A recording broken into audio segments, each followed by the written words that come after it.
আচ্ছা আমার চাওয়ার কিছু নাই। স্যার, কিন্তু একটা কোশ্চেন ধরেন, আপনি যে বিপ্লবের কথা বললেন, ধরেন 24-এর বিপ্লবের যারা নেতৃত্ব দিয়েছে তারাও আমার এখানে কথা বলেছেন। আপনার লাইভে এই মুহূর্তে 4.5 লাখ মানুষ দেখছে, এবং আমি কমেন্টগুলো পড়ছিলাম।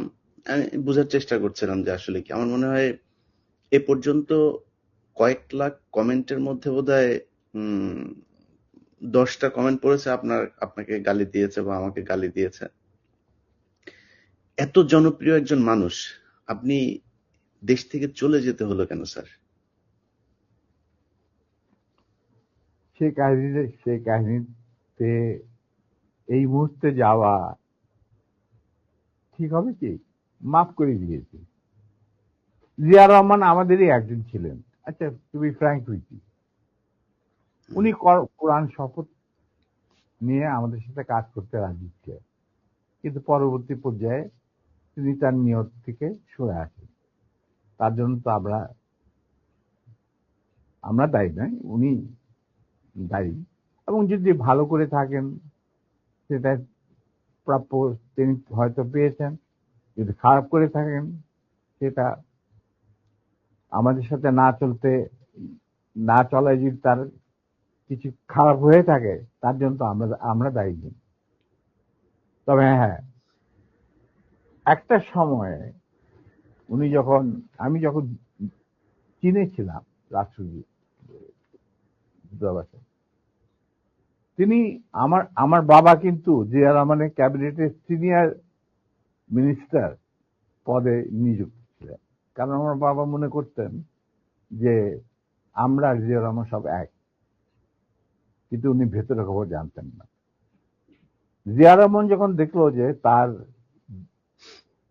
তিনি সেনা পরিষদের প্রায় 4,000 লোককে মেরে ফেলেছেন তার ক্ষমতাকে কুক্ষিগত করার জন্য, আমরা তারপরে যখন তিনি দেখলেন যে তার অবস্থা খুব খারাপ, ভেতরের খবরটা সাধারণ জনগণ দেখে না, সাধারণ জনগণ দেখছে জিয়া রহমান সানগ্লাস, রেবন, গঞ্জি, কাঁধে কোদাল বসে আছেন, এই সমস্ত। কিন্তু ভেতরে যে কি হচ্ছিল আসল ক্ষমতা কেন্দ্রে, সেই সম্পর্কে সাধারণ জনগণ জানারও কোনো স্কোপ ছিল না, তারা জানতেন না। সেখানে তার অবস্থা ছিল নরবলে, কারণ ওখানে তিনি ডিভাইড এন্ড রুল নীতি প্রয়োগ করেছিলেন, যেটা খুবই মারাত্মক একটা হুমকি ছিল তার জন্য। তিনি হয়তো বুঝতে পারেন নাই।